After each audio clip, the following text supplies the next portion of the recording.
To moderate the next session, I would like to invite Mr. Money Man, Raju from Bangalore chapter. So please step on to the dais. He is the managing director of Paleti Capital, and I had an opportunity to chat with him last evening. And he has been, the force behind multiple unicorns. He's from Bangalore, and thank you very much for today's session is about entrepreneurs. Right, and we have two phenomenal entrepreneurs here, and I make a living servicing entrepreneurs. That's what I call my business to be. And most of the venture capitalists forget that our customers are entrepreneurs, and we have to take care of our entrepreneurs to do well in our business. And we have two great entrepreneurs here, and hopefully we'll get a lot of insights on what they've done in the past and what they're doing now. But an interesting connection I have to these two gentlemen sitting here. One, Jayant, who's a co-founder of AIBIZ, came to us. I'm sure he has knocked on many doors. As an entrepreneur, it's always tough to raise the first couple of rounds of funding. And of course, we didn't fund it. And the rest is history, right? And I have to add it to the list of unicorns that I have missed in my life, and it's a long list. In our business, you miss more unicorns than you create, and that's the connection I have with Jayant. He's built a phenomenal business. The other gentleman sitting here, Sriram, also worked with me. It's a reverse situation where I was trying to save one of my companies. So he and a couple of his partners looked at that company to fund it, and you don't realize that we as investors also beg for money, by the way, to save our companies. And this company is a gaming company, and he's a gaming expert. He looked at it generously. Unfortunately, he was going through an inflection point, and that deal didn't go through. And unfortunately for him, we were able to raise money for the company somehow. And within a year and a half, the company went from a $30 million valuation to a unicorn. Right? So we have two unicorn connections, reverse stories here. And this world that I'm talking about has fascinating stories like this. In a couple of years, Jayant becomes a unicorn. The company that I was trying to save in a couple of years becomes a unicorn from going bankrupt. So the volatility that we see in our industry is amazing. And to take on the volatility, you have to be what's Steve Jobs' quote. I love that. You have to stay hungry and stay foolish. You have to be foolish to put up with the kind of craziness our industry goes through. So, and these two gentlemen embody that. Terrific, volatility in their own careers, and they have done very stupid things, but they've always stayed hungry. So, first of all, I wanted to thank CEO Clubs and Rajesh for having me here. Especially an honor given there's so many people in the audience that I have very, very deep regard for. So, Chakrapani Garu, there's Kali there that I saw. Murli here, so seniors from campus, folks that I worked with at some juncture, so that way a great honor. And my own journey is a very, very typically Telugu and boring journey. So I was born and raised in coastal AP. Father was a doctor, mother was a lawyer, and like most South Indians, right, becoming an engineer is almost like a rite of passage. Did that. Went to IIT Madras, mostly played football and had a good time. Didn't know what to do. And when one doesn't know what to do, one does an MBA. Did that, became a banker for a bit, did a bunch of good work till I found passion and purpose at the intersection of people and technology. Three of us that came together to start Box. So co-founders Rohit and Chaitanya. And there's nothing in common, right, in terms of our professional background. I was a banker, Rohit was a strategy consultant at McKinsey, and Chaitanya, the third co-founder, he was a HR professional. And the only thing that we had in common was, to an extent, that we worked with large Asian enterprises counterparties. Right? And how they work was something that we understood very, very well. And one thing, and a few things that we realized in our professional journey, right? One, that the rate of change that we're seeing globally, that's only rising dramatically. things that business models or IP that you create, historically maybe 30 years ago, you were able to capitalize on it. You were able to monetize it maybe for an extended. You were able to monetize it for 8 years, 10 years. But now, many goals that you set at the start of the year are changing by mid-year. That is the situation, right? So rapid change that you see. And companies have to continuously evolve to stay relevant. But a lot of companies that came in and told us that, hey, we want to change. Software is holding us back. Right? Stunning, right? And the second thing that we noticed was you realize that for any large organization to run, you need 3 primary systems of record. Right? And one is the system of record of your finances, which is a system that accumulates all the data that you have from a finance function perspective and gives you a set of reports. The second is the system of record of your employees, which is the HCM space. The third is the system of record of your customers. And these systems are mandatory, right? Any organization cannot not have them. And we realized that the second system of record, which is the employee system of record, companies were not happy.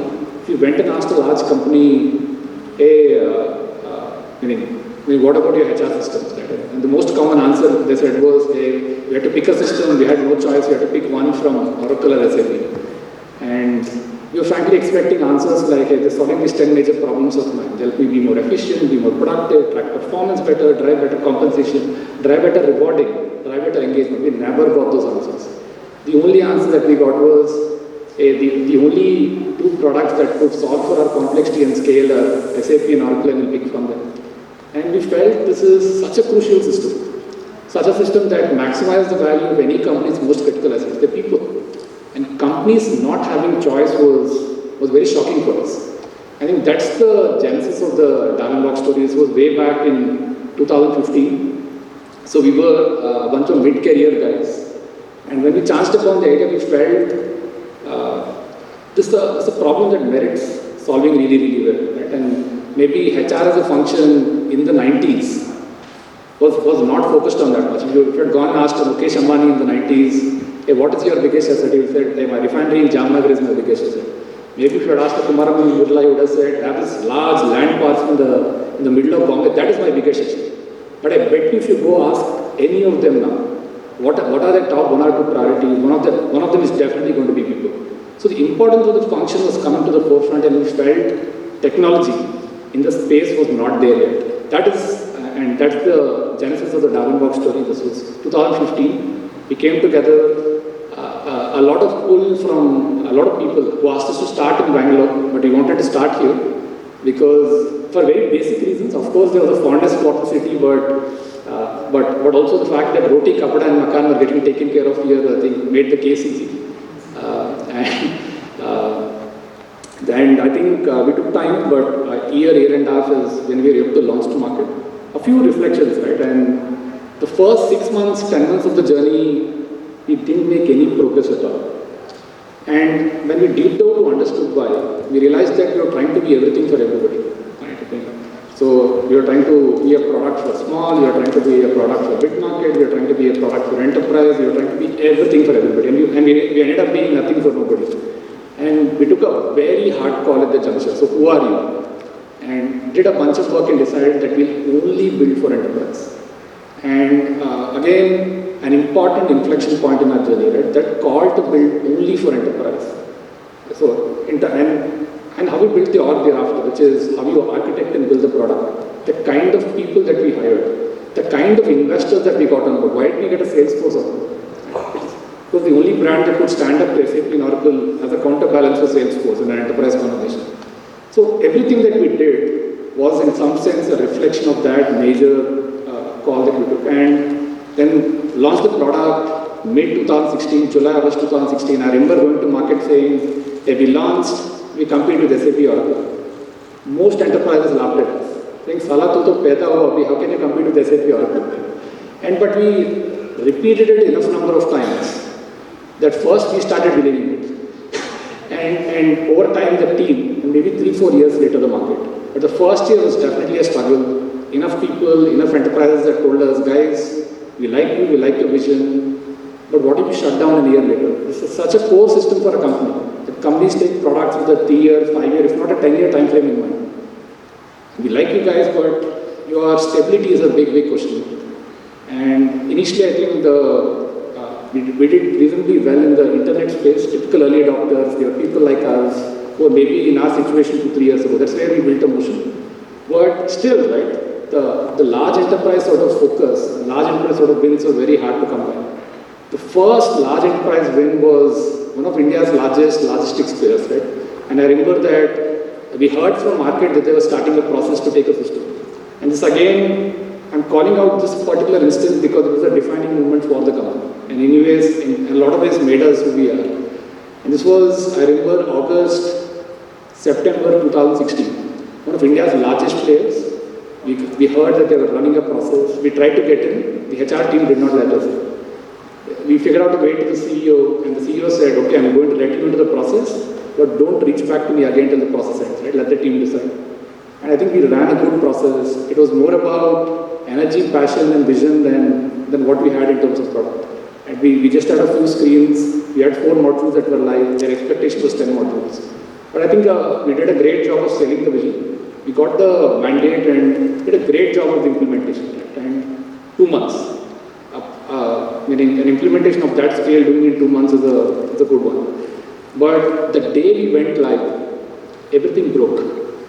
Right? Because we had not seen something of that scale before. And despite all our best laid plans, every possible server that you could think of crashed. Our Mongo server crashed, our AWS crashed, our SQL server, every possible server crashed. And I remember the CEO calling us and saying, guys, I took this bet on you, and you do this to me. And all of us flew to Delhi, fell at that guy's feet and said, boss, you're very right, here's your money back. If you want to move away from our platform, feel free to do so. It'll take you a month to select another partner. Give us that month. Till that juncture, we were an assorted bunch of people that came together. That month made dominance. Some of the things that we did to architecture, some of the things that we did to our delivery motion, some of the processes that we set, and eventually our value system all got defined in that month.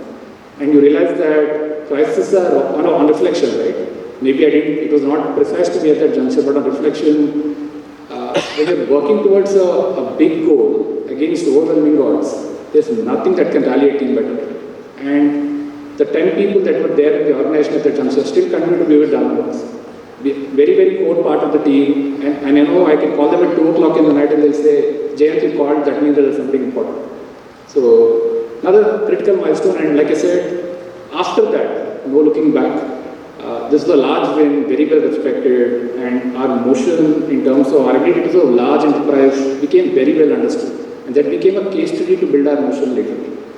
And I also say that we've been very, very fortunate. Sometimes I think we managed to scale well.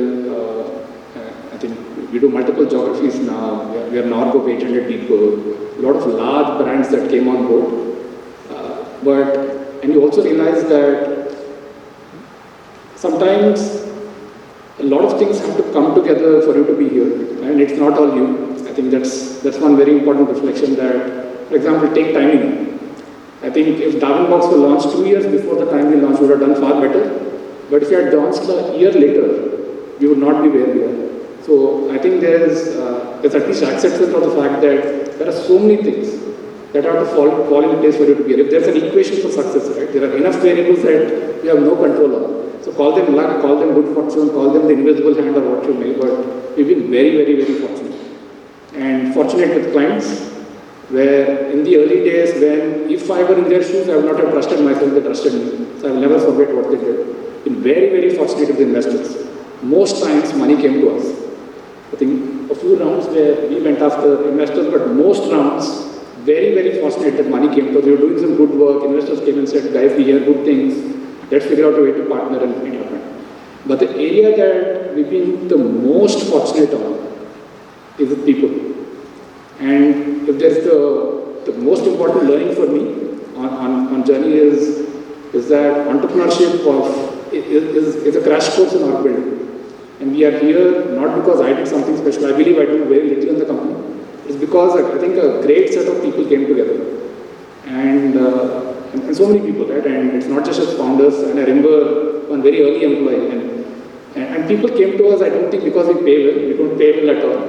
And I think in our, and one difference for us is from the beginning we were able to get good people to believe in the story. And I'll give you one example, right? And a lot of the early employees were from networks. I think you went to some good schools, you went to the IITs, you went to the IIMs. So you had this opportunity to catch some juniors by the neck and say, you come and join, you have no choice. And I remember, for example, our CMO, a lady called Gautami, who was part of the marketing leadership at Snapdeal, was in Dubai, making a pretty penny for doing very little work. And I remember calling her and saying, hey, we started this company. Why don't you go back to Hyderabad to join us? By the way, you also get your husband. And also know that you have to take an 80% pay cut. And she did. And so many people that it came together. So really glad, and I hope that we did right by them. And last thing, I think Rajesh, you were talking about being foolish. So one of the other, I think, major realizations, and this is the last point that I wanted to make before we leave it for questions, is life became clear to me 3 years ago, 3.5, 4 years ago, that it's a long journey and you have to run for the next 10, 15 years. And after that, I think decision making became very, very easy. Right? You take calls that will benefit the really long haul versus calls that benefit maybe, that give you results in the next 6 months or a year. And I keep thinking that if I had known it was going to be this long and this hard, before I started, I probably would not have started. Right? So, like most entrepreneurs, tech entrepreneurs especially, they want to do something cutting edge, something new, something emerging, something that's going to be big 5 years from now.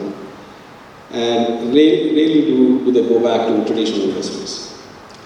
What do? You pick up the most boring tech space possible. You pick human resource tech. And now again it's in vogue, but not traditionally. It's been around forever. And Oracles and SAPs have been there, done that. New age SaaS companies like Workdays have come and they're like $40-50 billion valuation by them.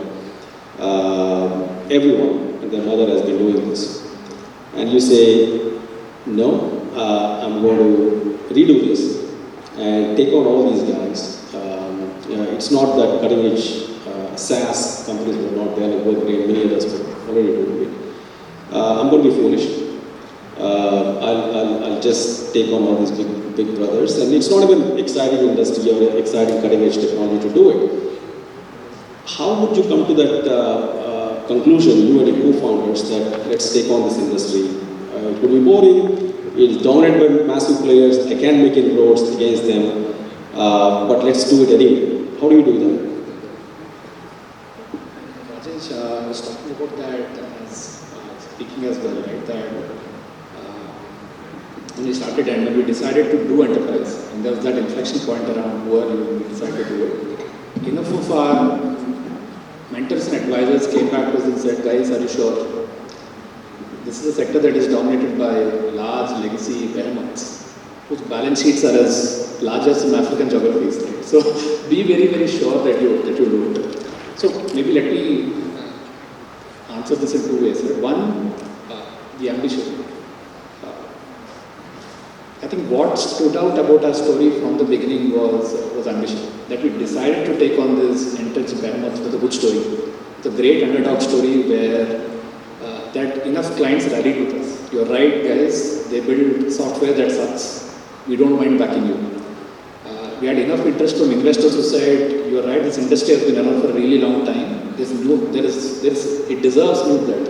It deserves a new way to solve the problem.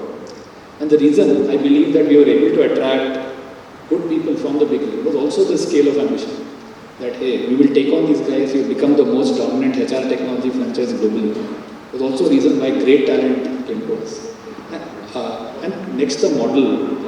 I think while the category has been around for a long time, I think the system of records, the first systems that came together, right, 40 years ago. And the last 10, 15 years ago, probably there was the advent of the cloud. There's a new way to deliver software. Historically, all software was built for the IT world. Because the only guy that could put an application, middleware and the database together was the IT guy. So all the large guys built systems for the IT. And with the advent of the cloud, with now any software just getting rendered or delivered or manifested via a browser, increasingly the buying decision is now getting taken care of by the HR guy. And the consequences, are you solving for him? Was an important question to ask. But in our space, it is not just that. Right? We are that rare system in a company that touches everybody, from the CEO, from the promoter, from the MD, down to the last blue-collar employee, on the shop floor, delivering something, right, in a storefront. So who's thinking about that poor guy? So are you ultimately building a system that's putting him squarely at the center? And if he is happy, the HR guy will be happy. If the HR guy is happy, the IT guy will be happy. So that was our thinking, right, which was 2 steps removed from where the SAP's oracles were. We were still stuck in the era of selling to the IT guy. And where the world had moved to selling to the business buyer. And we wanted to build software that revolved around the employee. And that was our thesis and hypothesis from the beginning, that the market will change. The market will start thinking about how we are solving for the last mile employee. I think that's how we were able to build a machine. Fantastic. It still takes a lot of courage to do what you've done. And I'm sure high risk, high reward is the game we're in. So, and Rajesh, like I said, this is the business of belief, right? Yes, sir. You repeat it enough. I was telling you, we repeated it enough number of times that we started believing it. That's what happened with entrepreneurs. So, congratulations on the great journey so far. My question is to Jayant. See, you said you got the best of people and you are not paying them well as per the market standard. What was your biggest USP to get the best of people? Because you're right, people make the organization. Yeah, so what was your USP to get the best people? So, 2-3 things. I think one thing that definitely is attractive in a younger company like ours is skin in the game. So we are an ambitious company, and so we're built for the ambitious. And one way we were able to attract them was we built this great story. You're a shareholder in the company as well, you do well for yourself. So that was, for example, the lady that we got from Dubai, right, I was telling. So she has meaningful equity in the company, right? Which is why ownership, we have a lot more people acting like owners, which is phenomenal for us. But I've always also felt that maybe there could be another reason why people came to us. And maybe this is something that we've told about our story from the beginning. And one such thing was, so India has this reputation of building great ITS players globally. If you go to the top 10 of IT players globally, 5 of them will be Indian companies. They're very, very proud of that sector. It's a sector that we're globally dominant in. You go to any Fortune 500 company, there's an Indian IT guy serving them. Fantastic. Again, the city is known for its pharma play. If there's low-cost generic medicine available in every corner of the planet, it's thanks to an Indian company. Right? If there's a child getting vaccinated in Africa, thanks to an Indian company. Very, very proud of that sector. But while we have this dominant place globally, while we build great IP for other people, have we built great IP assets? How many product companies do we have? We don't, right? And we still continue to use the SAPs, the Oracles, the Microsofts. And I always believe it's never a competency issue. Right? If you go to those orgs are 50% Indians. Those orgs are led by Indians. So it's definitely not a capability issue. And one of the things that we said from the beginning of our story was, this is the product company that's going to be built from here for the world. And that was a rallying cry for a lot of people. Let's build this great story from here. And I think that is one thing that you'll see a lot of Darwinians talk about when they propagate the story. We are a company from here. We are proud to be from here. But we want to build this world-beating company in the product space. So purpose, I guess, is the other reason why we can do it.